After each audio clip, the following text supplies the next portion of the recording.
button has been clicked, clicked, clicked, clicked, clicked, clicked.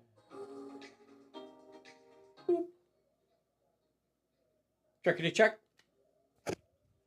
Checka checka. Check check check. All right, we're gonna call that a sound check. Hey everybody, we're gonna go live, officially live at a little less than 4 minutos. See what we got here. There's a button. Look at there. Look at there. Hey everybody, how you doing? Thank you so much for joining me tonight. We got some fun stuff to go over. So we're going to talk about the state of the Lemuria campaign. We're going to talk about some of the magic rules and things like that. So officially live here in about 4 minutes. Oh, let's see if I can find glasses. And then we're going to chitter-chatter about Pulp Alley stuff. We're going to talk about Pulp Alooza. We have the wonderful packages ready to send out. I saw Mr. the Stoot. They call him the Stoot up in the old neighborhood.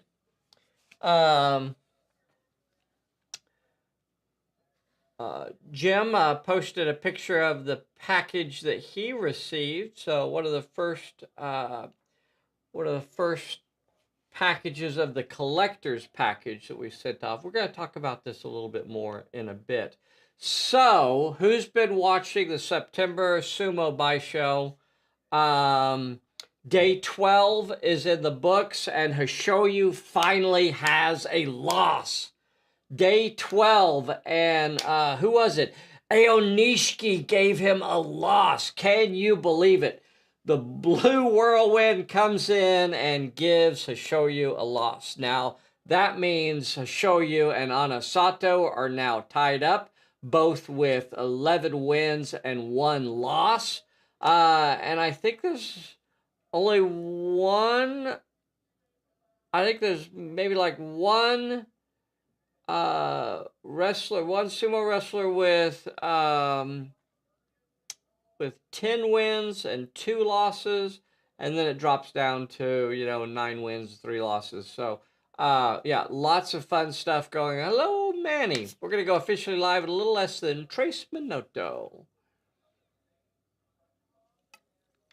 The goodies arrived. Excellent. Very nice. Very nice.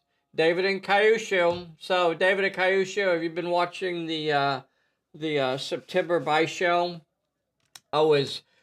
Bessie and I, so we like Aonishiki, so we were really excited to see him give Hoshoyu a loss. So Bessie kind of likes Hoshoyu.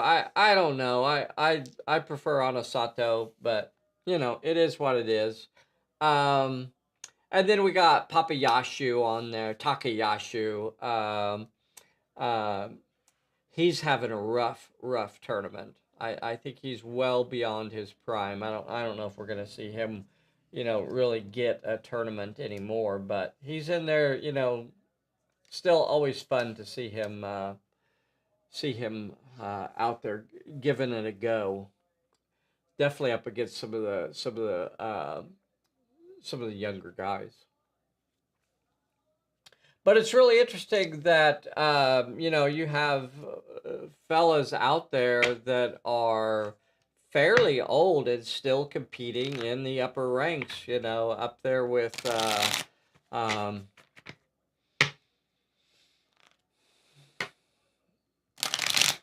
what is he? There's an old fella, Tamawashi, I think is 40 years old right now, and he's still, he's still in the tournament. So yeah, it's pretty cool. The bouts are really short. Working on a sumo miniature, very cool. My wife isn't into sumo, but her aunt is. Yeah, very cool. Always talking about sumo, not umasumi. Okay. It's 8 o'clock, and that means I get to say, hey, everybody, this is Dave here at Pulp Alley, and I am Bessie-less. Bessie hurt her back. And for those of you that have done that, you know how painful that can be, just the sharp pains and things like that. So she's heavily medicated. And if you saw, what was it, either Sunday or on Sunday, I think she brought in a chair with a hard back on it just so she could sit, and are amazing to see. Yeah, Bessie and I have been talking about trying to get over there to see some sumo live, but yeah, she hurt her back carrying this show on her back. That's how she does it. She carries it on her back. Throw a howdy in there if you're out there with us right now. Rick, thank you for the howdy. Thank you to Randy Wendell. So fun to see Ura out there going at it. He's always entertaining. He's one of our favorites to see. So we're gonna see if the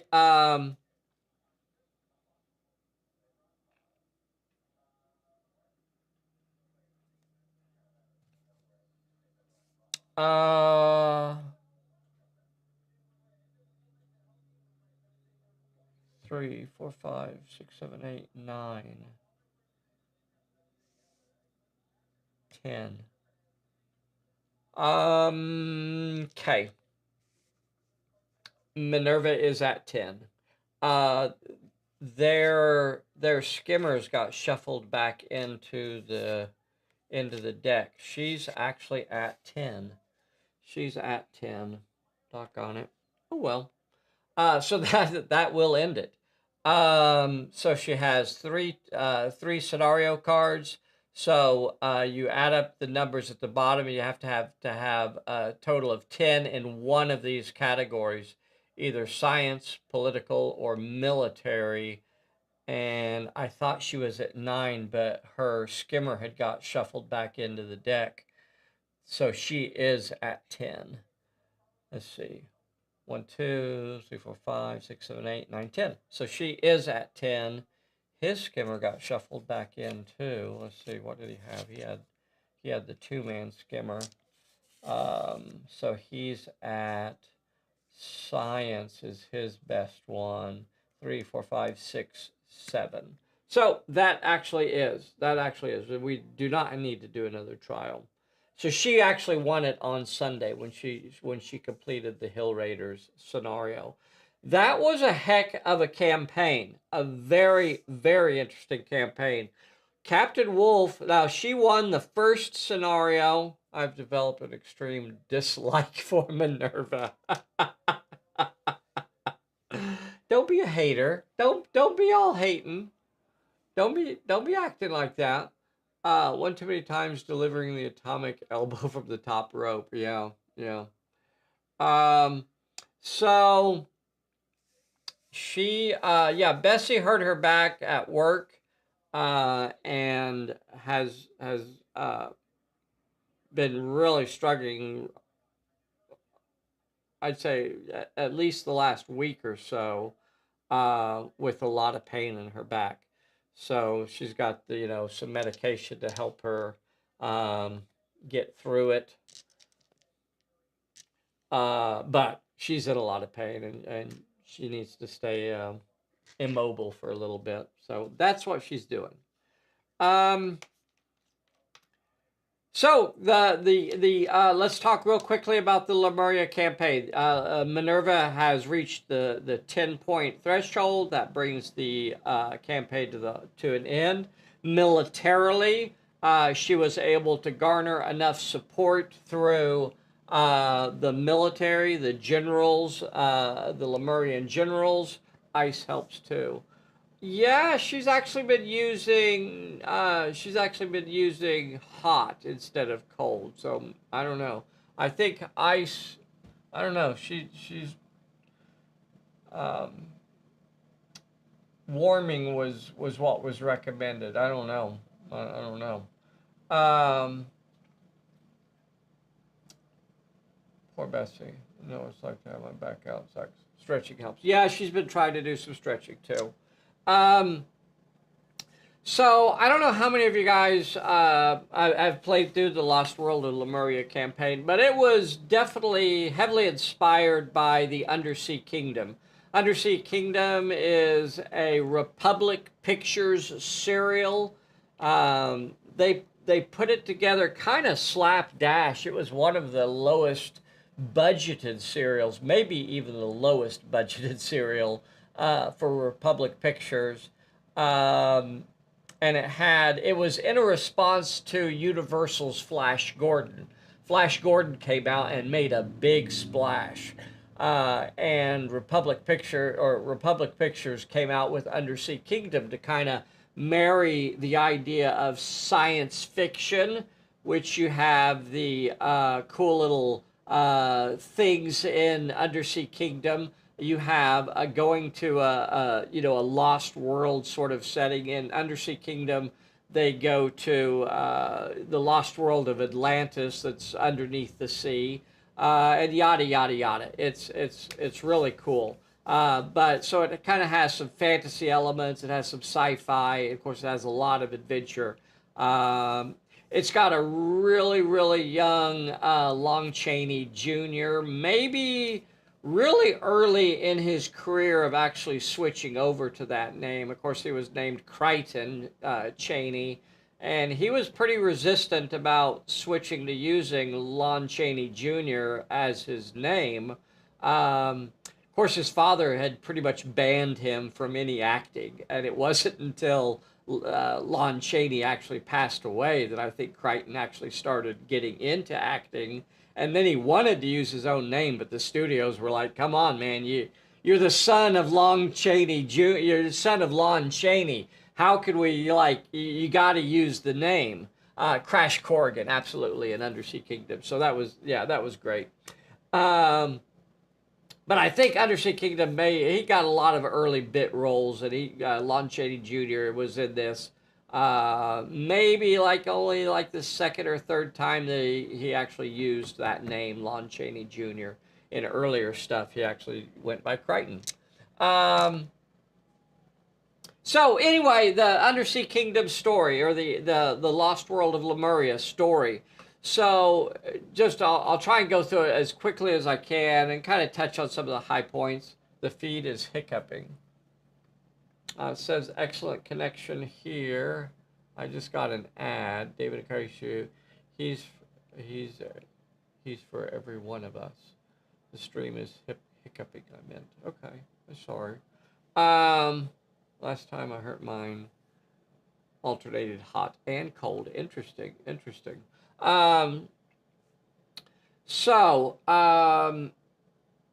Lemuria is this undersea kingdom that has existed for thousands of years, protected by, magical and science barriers, the marrying of science and magic together to protect this undersea kingdom as it sank to the bottom of the Indian Ocean thousands of years ago.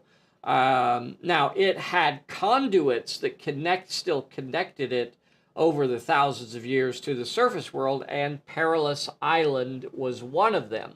So when Perilous Island is destroyed at the end of the Perilous Island campaign, that causes a cataclysm down in Lemuria that has sunk to the bottom of the Indian Ocean, and causes massive damage and flooding as the barriers that have protected Lemuria for thousands of years are damaged, and it begins to flood. The king of Lemuria and some of his closest advisors go into the inner sanctum to try and, rewire some things and protect Lemuria. And in that attempt to save Lemuria, the king and his advisors are killed. So then the queen, in her grief-stricken, decides to take vengeance. She believes that the world that she loves, the lost world of Lemuria, is lost, and so in her grief, she decides to take her vengeance out on the surface world. So she unleashes the power of the prism, the crystal pyramids in Lemuria, to direct their power upon the surface world, causing huge storms, typhoons, hurricanes, tornadoes, just huge electrical storms all around the globe. Now, while that's happening, there are several ways that characters can get into Lemuria. One of them is simply by following the Perilous Island conduit and ending up, like that's one of the escape routes out of the Perilous Island campaign, is actually taking the conduit as it is flooding and washing them down into Lemuria. But there are also scientists and things like that around the globe that are studying these strange phenomena that are occurring and trying to pinpoint where it's happening and saying, aha, this is the source of that, of the attacks or the storms that are occurring, and sending, you know, experimental submarines and things like that down to find out what's happening. And they're and finding a way into Lemuria that way. Anyway, so while Lemuria is continuing to flood, various surface dwellers have found their way into the lost world of Lemuria and begin interacting with the Lemurians and helping them and trying to figure out, you know, well, how can we stop this flooding from occurring? And there are basically 3 different ways to win the campaign. One is to stop the Queen from continuing her attack on the surface world by basically a coup, a military coup, where the military turns against the Queen and says, you know, we're not going to do this anymore, and basically toss her out. There's also the political way, which is getting the other nobles of Lemuria to gang together and once again to convince the Queen to stop. The last way is the scientific way, which through the various scientists and things like that in Lemuria, that they prove what is going on and show the Queen that what she has been doing by attacking the surface world has actually been draining the power to the barriers that were set up to protect Lemuria. And that simply by any one of those ways, simply by military or political or science, once the attacks on the surface world stop, then the barriers are able to regenerate and reform, and then Lemuria is saved, and so is the surface world. So that's basically the story of the Lost World of Lemuria campaign, if you play through it. Lots of fun. So we played through. Hey, Nay's on here. So for this time around, Minerva was the winner, and she has the Savior of Universal Savior, one of us. Yeah. Minerva comes out on top in this one. Now, she won the first scenario. Then I think she lost the next 2. Like she was really on her back foot there for a while, and it looked like Captain Wolf was really close to winning. And then he drew the Queen's disfavor card, and one of his scenario cards got shuffled back in, and that put him, basically Minerva and him, even. And then she came out and won the Arena of Terror, and then she won the Hill Raiders scenario, and that was enough to put her up to 10 points, and she wins the campaign. Really, really cool. It's a fun one to do with about 3 or 4 different players. If you have more players, I think it's always a little bit more fun to have a little, you know, a few extra players in there. But I really enjoyed doing it this way, where we had those 2 leagues that were playing through it, and each time we played, we had new players. I'd like some feedback from y'all on how you liked that as well. Hello, Adam. Hello, Adam. Hello, hello, hello. So I was getting all the packages ready for the Lemuria, not Lemuria, for Pulp Alooza. I got Lemuria on the brain. For Pulp Alooza. So let's take a quick look. So there are 2 different packages that you can get. There's the attendees package, which is most of this stuff here. I think I have one thing that's not in here, but anyway, it's all of this stuff. So you get this big honkin' poster, you get the mini poster, you get the big honkin'. This is a big old sticker here.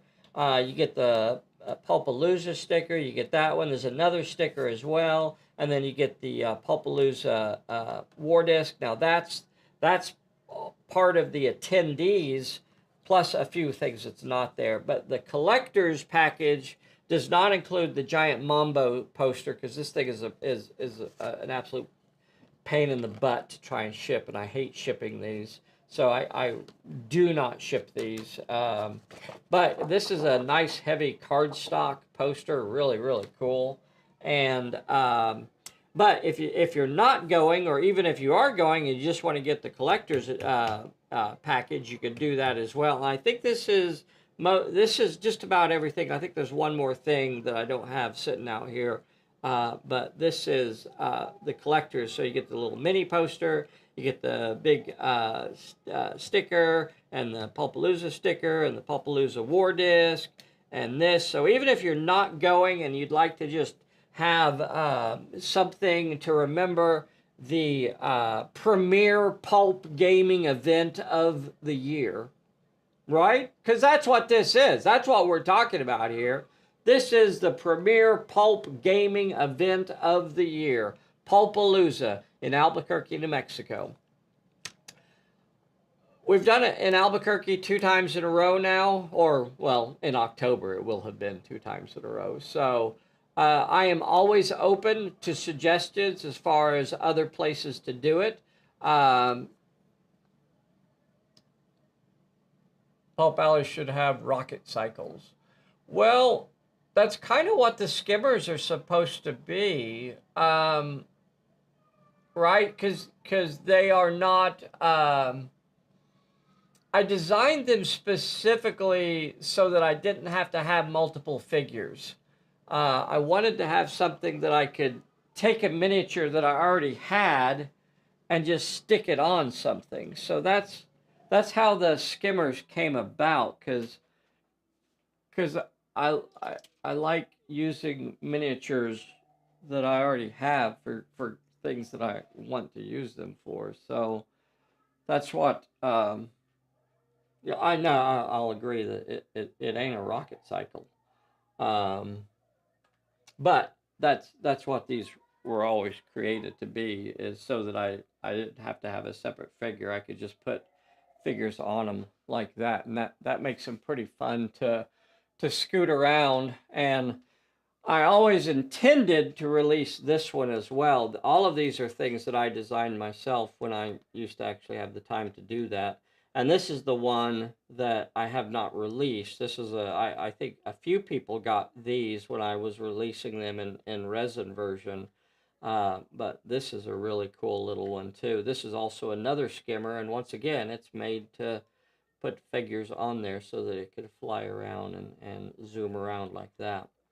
So I've been toying with the idea of having this cast in metal, but we'll just see what I end up doing with it. I think I still have the STL files for it, so I might make them available. I've got a bunch of that sort of stuff, old STL files that I kind of had put together through the years. Yeah, that's the one. Luckily got 3 of those. Oh, yeah. Yeah, yeah.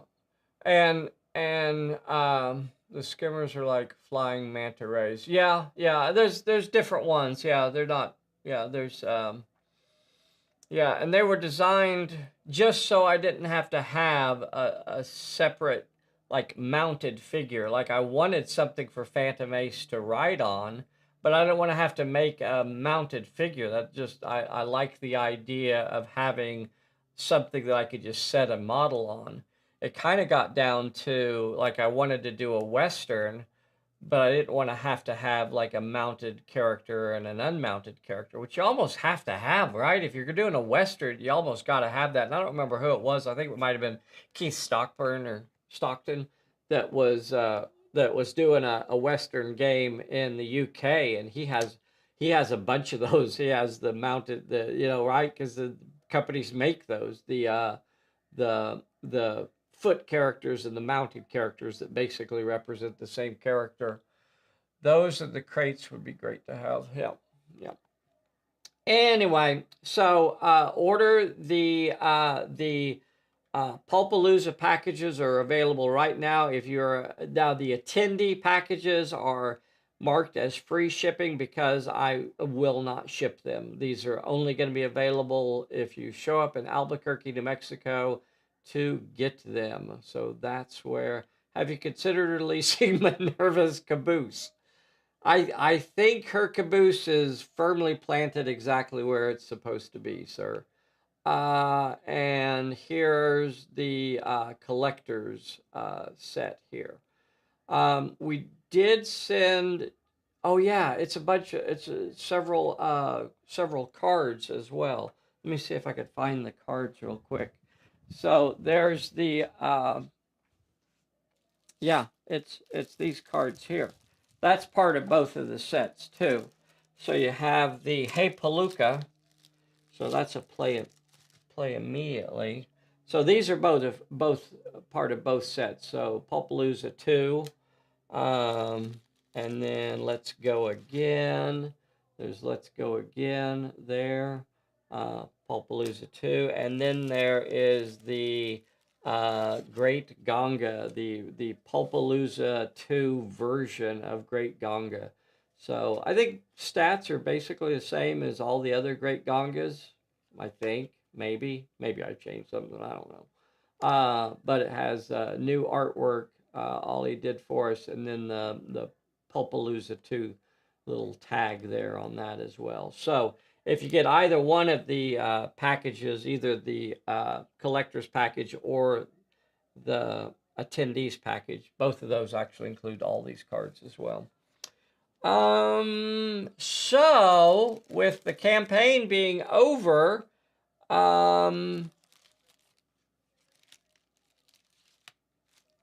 we have Vern and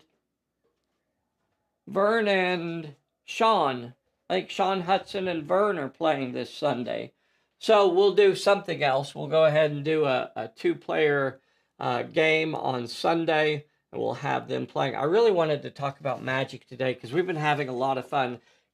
Suffice to say, it's working really good. Dave Meisner, my neighbor, came over on Wednesday, and we've been doing a live game on Wednesdays as well. So if you missed that game, you ought to go back. And Litko makes horses and other mounts like your skimmers. Yeah. I think if I did like a sci-fi western, I might use the skimmers. The horse ones kind of look a little bit odd for me. I'm not sure. They look kind of weird. Doing them as horses. And I've seen some that were done like motorcycles also, where you just set the character on there and then the motorcycle was kind of around them. Kind of odd looking, but you know, I think it's a nice way to do it so you don't have to buy a whole separate figure. I don't know. It's kind of interesting. The magic has been working really good. I've been having a lot of fun with it. And we have a couple play testers off site that are play testing for us and sending in, I'd say weekly feedback about questions and things like that. And that it's a compromise for sure. Right. Yeah. You know, it's either that or you just buy another one, or you just use a counter. You're right. You just use a horse-shaped marker and just set it out there, just in the kind of the shape of a horse or something. I don't know. Yeah, it all kind of feels like a compromise. I guess if you have the money and the time and the energy to paint up two characters and a horse, then that's probably the better way to go. Aesthetically, right? Aesthetically, it kind of feels, you know, but I don't know. There are certain spells that are definitely getting a lot more play. Ignis Ictus always seems to jump up there. That's kind of your direct attack sort of spell. Fragor also tends to be pretty popular. It blasts out and hits a bunch of people. Emendo got some play on Wednesday. So if you want to see, I think he didn't cast all of his spells on Wednesday. I don't think he ever cast Abscutum, but as Abscutum's also, it is a level 4 spell. so it doesn't get a ton of play if you have like level 3 and level 2 spellcasters out there. Maledictum is good. Resoluta is one of the newer ones that I just recently added, and it's proving to be pretty popular. So here's a question for you guys, just real quickly, because this is about all the time I have for tonight. For Abscutum, and so this is it a choice or is it a must? So Abscutum, the way it works is that you can remove a token. You can remove a token to basically ignore the hits. After the target takes one or more hits, they must remove one token to cancel all hits and then disengage 1 inch away if able. So that says you must. So you cannot choose to just ignore it. And there's a reason why it says must. I'm not going to get into the long and short of it. But so what about this card called Resoluta? So on this one, it says before the target or a friendly character within 6 inches rolls for a peril or a plot point, remove 1 token to give them a +1. So if you're watching this right now, if you're watching it at a later point, freeze this here and so what I'm not asking you to interpret the card, because this is about the creation of the card.